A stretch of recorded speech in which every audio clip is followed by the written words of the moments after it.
1986ஆம் ஆண்டு தமிழ்நாடு சட்டமன்ற பேரவை உறுப்பினர்களின் தகுதியின்மையாக்குதல் விதிகளின்படி அனைத்து இந்திய அண்ணா திராவிட முன்னேற்றக் கழக சட்டமன்ற கட்சித் தலைவர் மாண்புமிகு திரு எடப்பாடி கே பழனிசாமி அவர்கள் அளித்த மனு பரிசீலிக்கப்பட்டு மனுவில் குறிப்பிடப்பட்டிருந்த சம்பந்தப்பட்ட 4 பேர்களுக்கும் திருமதி மரகதம் குமரவேல் மதுராந்தகம் தொகுதி, திரு எஸ் ஜெயக்குமார் பெருந்துறை தொகுதி, திருமதி சத்யபாமா தாராபுரம் தொகுதி, திரு இசக்கி சுப்பையா அம்பாசமுத்திரம் தொகுதி ஆகிய 4 பேர்களுக்கும்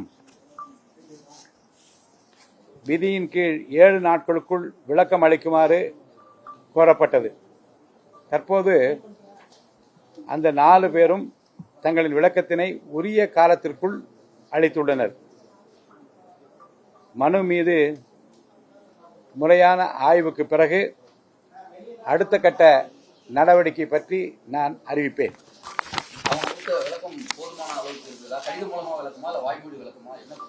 விளக்கத்தை இப்போதுதான் கொடுத்திருக்கின்றார்கள். பார்க்க வேண்டும், படிக்க வேண்டும், ஆய்வு செய்ய வேண்டும், முறையான தீர்ப்பை வழங்க வேண்டும், கால அவகாசம் வேண்டும், உரிய நேரத்தில் உரிய முறையில் சட்டப்படி சரியான நடவடிக்கை எடுக்கப்படும்.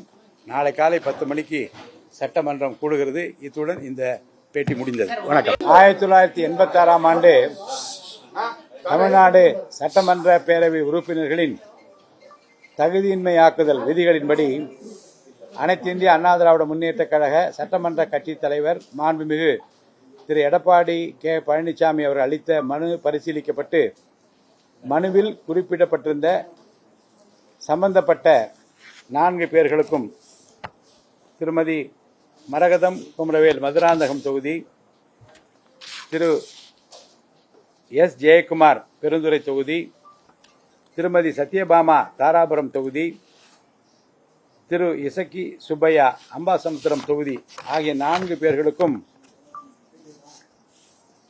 விதியின் கீழ் 7 நாட்களுக்குள் விளக்கம் அளிக்குமாறு கோரப்பட்டது.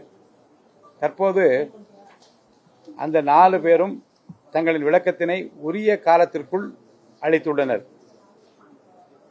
மனு மீது முறையான ஆய்வுக்கு பிறகு அடுத்த கட்ட நடவடிக்கை பற்றி நான் அறிவிப்பேன்.